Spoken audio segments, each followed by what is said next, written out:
हरे कृष्णा। सभी भक्तों को पांचांग प्रणाम। सबसे पहले श्रीला प्रभुपाद जी का आज का कोटेशन करेंगे। जगत गुरु श्रील प्रभुपाद की जय। वृंदावन में जब हम सड़क पर चलते हैं तो बैलगाड़ी वाले या दूध वाले तुरंत नमस्कार करते हैं। स्वामी जी, कुछ दिन पहले चलते चलते हम सैर करने के लिए एक खेत में चले गए तो गांव वाले किसान आए और हमारा स्वागत करने लगे। स्वामी जी, यह हमारा सौभाग्य है कि आप हमारे खेत में आए, किंतु तुम्हारे देश में यदि मैं किसी दूसरे के स्थान प्रवेश करूंगा तो शायद वे मुझ पर घुसपैठी का आरोप लगा देंगे अथवा मुझे गोली से उड़ा ही देंगे। तो यह अंतर है। वृंदावन के लोग जन्म से ही कृष्ण भक्त है। श्रील प्रभुपाद की जय। तो अभी हम भगवत गीता करेंगे। भगवत गीता चैप्टर सेकंड, गीता का सार, वर्स नंबर 33। अथ चेत त्वम् इमं धर्म्यं संग्रामं नाकृष्यसि तथ स्वधर्मं कीर्तिं च हित्वा पापम अवाप्स्यसि। अनुवाद: किंतु यदि तुम युद्ध करने के स्वधर्म को संपन्न नहीं करते तो तुम्हें निश्चित रूप से अपने कर्तव्य की उपेक्षा करने का पाप लगेगा और तुम योद्धा के रूप में भी अपना यश खो दोगे। तात्पर्य श्रीला माता जी, तात्पर्य पढ़ो। तात्पर्य जगत गुरु श्रील प्रभुपाद द्वारा श्रील प्रभुपाद की जय।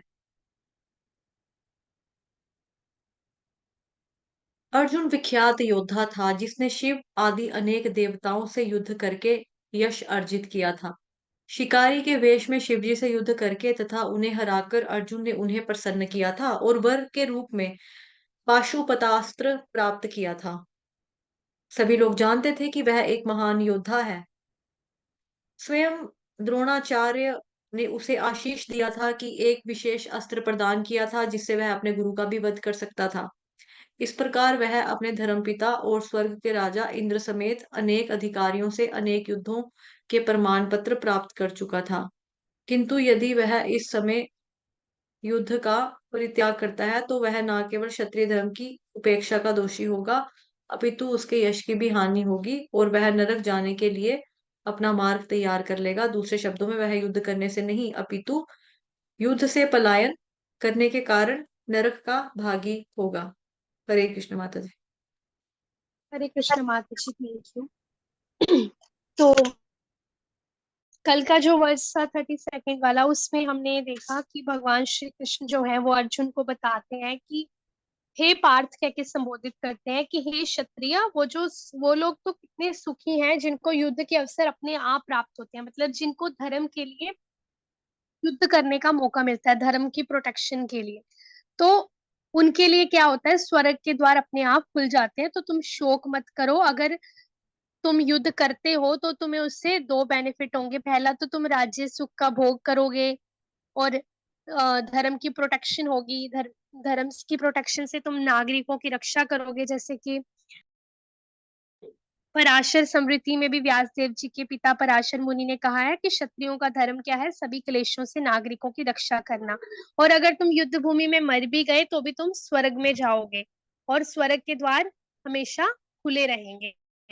और उसी तरह अगर नहीं करते तुम्हें, तो उससे क्या लगेगा, तुम्हें पाप लगेगा। तो आज का जो वर्ष है उसमें यही बताया है भगवान श्री कृष्ण ने कि तुम अगर अपने धर्म से पीछे हटते हो, तुम युद्ध नहीं करते, तो अपने कर्तव्य की उपेक्षा करने का तो तुम्हें पाप लगेगा ही लगेगा। तो दूसरा क्या होगा, तुम अपना यश भी खो दोगे।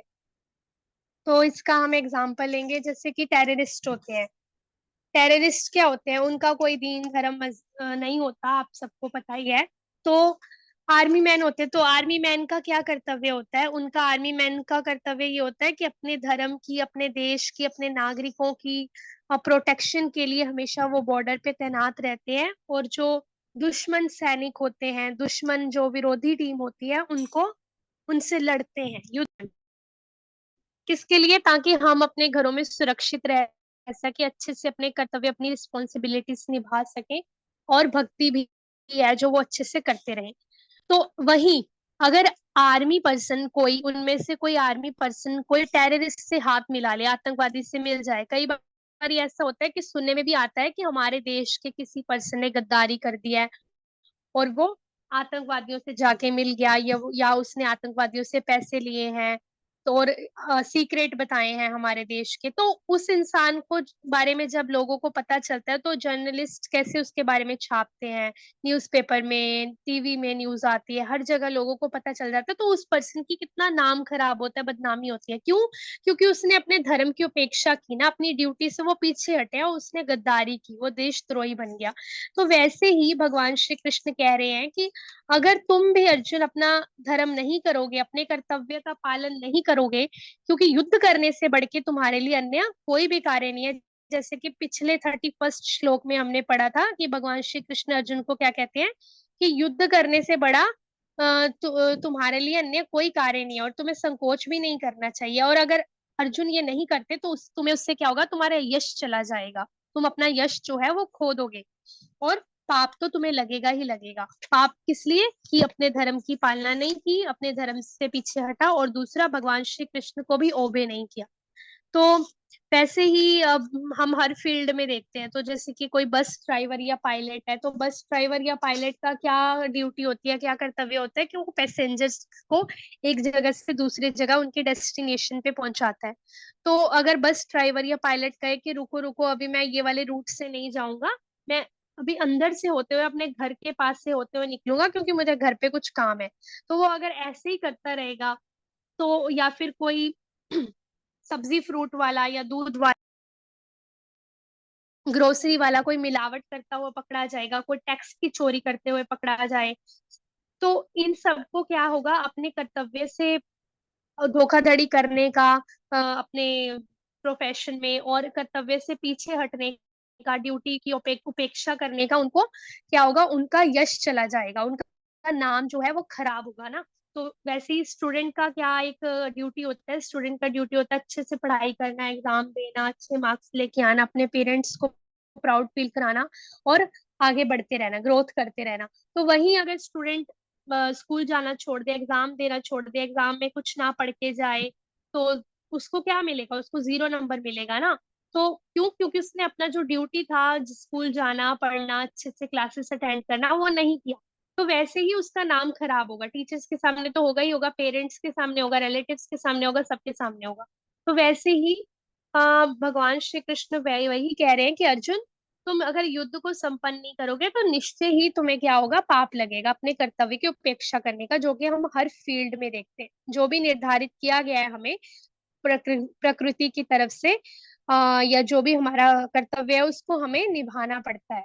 तो वैसे ही हमारा जो धर्म है, धर्म का भी हम अगर पालना नहीं करते, उसकी भी उपेक्षा करते हैं, तो उसका भी हमें पाप लगेगा इक्वली। तो हमारा धर्म क्या है?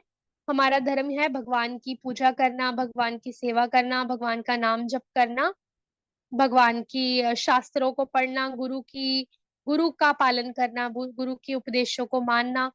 तो वैसे ही अगर हम ये सब नहीं करेंगे तो हमें धर्म की पालना ना करने का हमें पाप लगेगा। तो आगे हम देखते हैं कि यहाँ पे एक चीज लिखी है कि शिकारी के वेश में जब शिवजी से युद्ध करने गए थे अर्जुन एक बारी, तो अर्जुन ने क्या किया था, उन्हें हराया शिवजी को और प्रसन्न किया था। तो हराया मतलब ये नहीं कि बहुत सीरियस वाली चीज थी, मतलब कहने का मतलब ये है कि शिव जी तो ऑलरेडी बहुत बड़े वैष्णव है, तो वो क्या होता है, वो परीक्षा लेते हैं ना, जैसे तो वैसे शिव जी ने उनकी परीक्षा ली थी, उनका टेस्ट लिया था अर्जुन का कि अर्जुन कितने स्किलफुल है, कितने बड़े योद्धा हैं। तो अर्जुन ने क्या किया था, अपने स्किल्स को दिखाया, धनुर्धर विद्या जो उन्होंने ली थी अपने गुरु द्रोणाचार्य से, वो दिखा के उनको इम्प्रेस किया शिव जी को, और उनको युद्ध में हरा दिया शिव जी को। और शिव जी ने खुश होके, हैप्पी होके उनको क्या दिया, उनको अवार्ड में पाशुपतास्त्र प्राप्त किया। एक अस्त्र है, अस्त्र का नाम है पशुपतास्त्र, पाशुपतास्त्र प्रदान किया। और वैसे ही कि सभी लोगों को पता था कि अर्जुन जो है एक बहुत ही महान योद्धा है, कोई ऐसे छोटे मोटे योद्धा नहीं थे, वो बहुत ही पावरफुल, बहुत ही महान, जो बहुत बड़े बड़े लोगों को भी धूल चटा। तो वैसे ही स्वयं जो गुरु द्रोणाचार्य हैं, उन्होंने भी उनको आशीष दिया, आशीर्वाद दिया और उनको एक अस्त्र प्रदान किया एज ए अवार्ड, कि उस अस्त्र से अर्जुन क्या करते थे, अपने गुरु तक का भी वध कर सकते थे। ऐसा अस्त्र उन्होंने प्रदान किया था उनके गुरु ने, अर्जुन। तो वैसे ही उन्होंने, अर्जुन ने क्या किया था, एक बार स्वर्ग के राजा जो है इंद्र, इंद्र स्वर्ग के राजा जो बहुत पावरफुल है, उनको भी इम्प्रेस करके और युद्ध में हरा के प्रमाण पत्र जो है वो प्राप्त कर चुके थे। तो इसी तरह, तो अर्जुन ने जो इतनी सारी अस्त्र प्रदान, मतलब उनको मिले थे, प्रदान हुए थे, और उनको इतना अप्रिसिएशन जो मिला था अर्जुन को, वो किस लिए मिला था?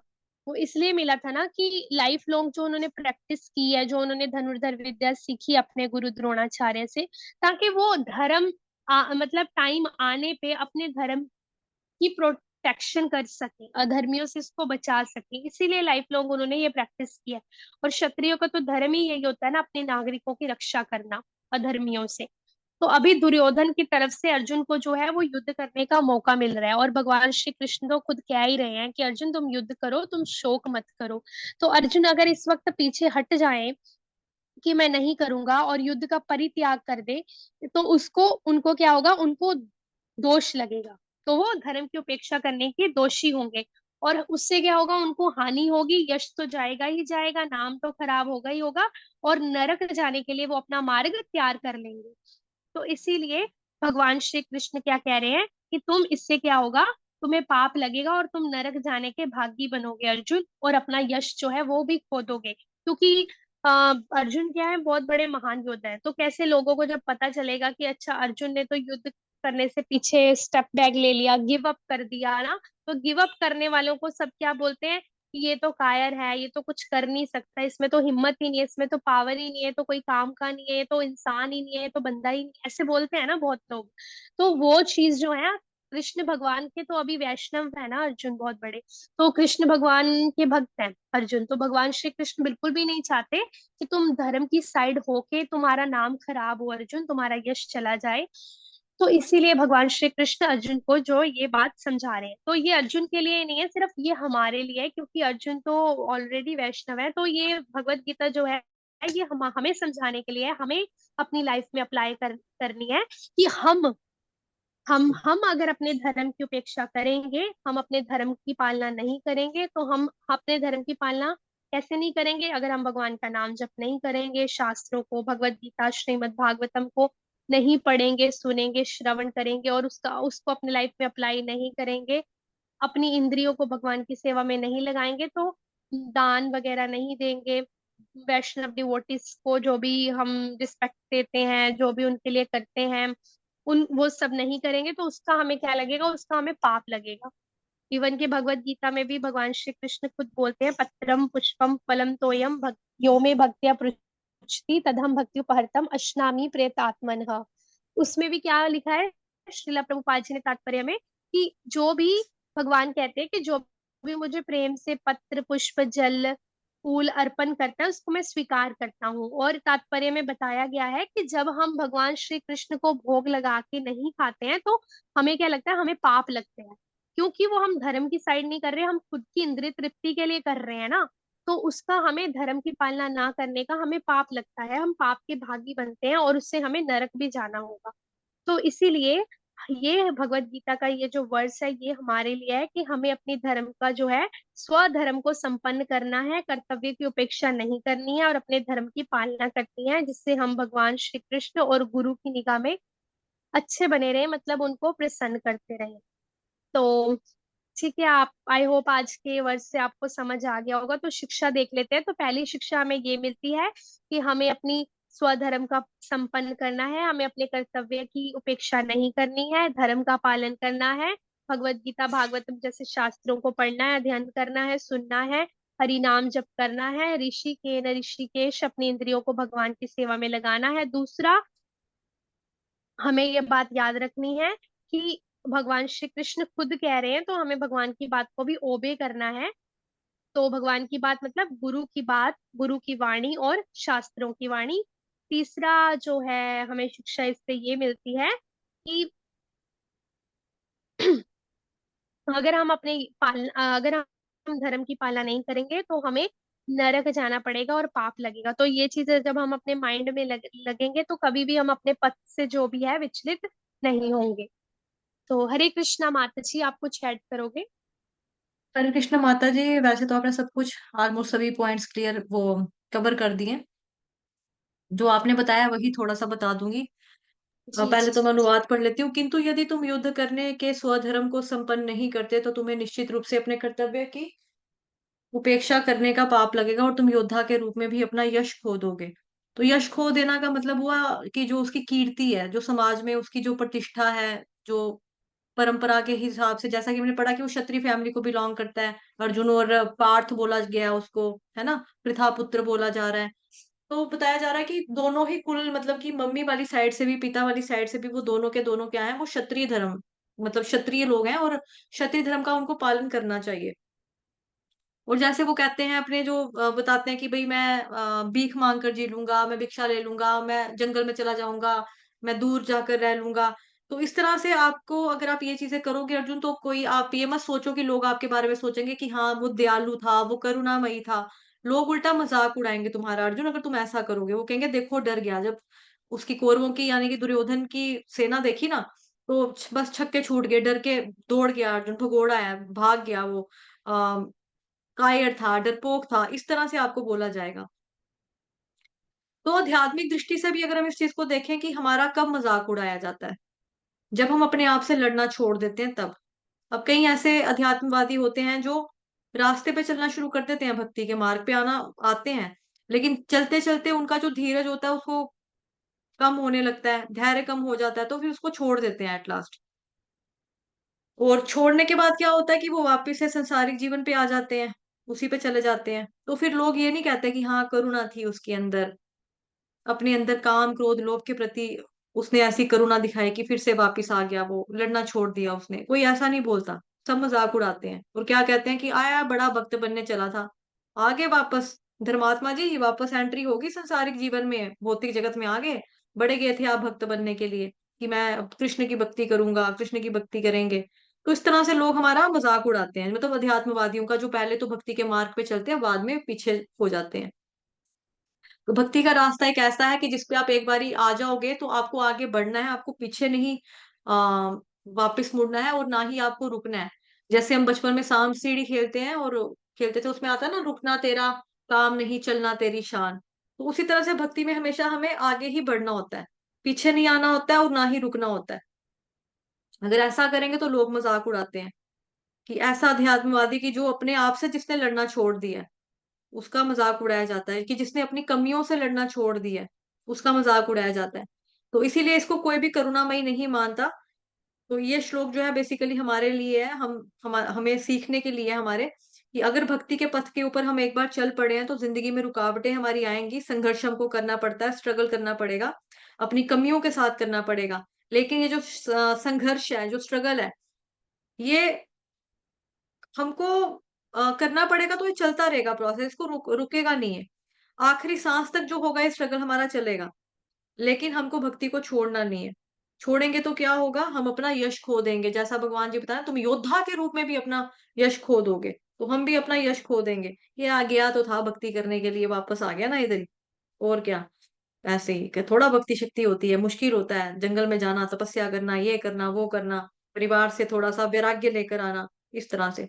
तो इसीलिए भगवान यहाँ प्रेरित कर रहे हैं कि युद्ध लड़ना चाहिए अर्जुन, और हमें भी प्रेरित कर रहे हैं कि आपको अपने अंदर का जो युद्ध है, आ, उससे आपको जीतना है। अंदर आपको अपने अंदर युद्ध करना है। कि अंदर युद्ध किसके साथ होगा? ऑब्वियसली हमारी जो कमियां है, हमारी जो बुराई है, उसके साथ हमें युद्ध करना है और भक्ति के मार्ग पर आगे बढ़ना है। जी माता जी, इतना ही रखेंगे। तो किसी का कोई डाउट भी है तो बता सकता है। नहीं है, चलिए ठीक है, धन्यवाद। हरे कृष्णा, दूसरी क्लास का समय हो चुका है। Thank you so much. वाञ्छाकल्पतरुभ्यश्च कृपा सिन्धुभ्येव च पतितनां पावनेभ्यो वैष्णवेभ्यो नमो नमः। सूर्य नमो अनंत नमः। कोटि वैष्णव वृंद की जय। श्री ठीक है। कृष्णचंद्र भगवान की जय। थैंक यू माता जी। फिर कल मिलते हैं सेम समय पे, जी सुबह 4 बजे मॉर्निंग चैंटिंग सेशन में, और पौने 7 बजे श्रीमद् भगवद गीता की कक्षा में। हरे कृष्ण। Thank you.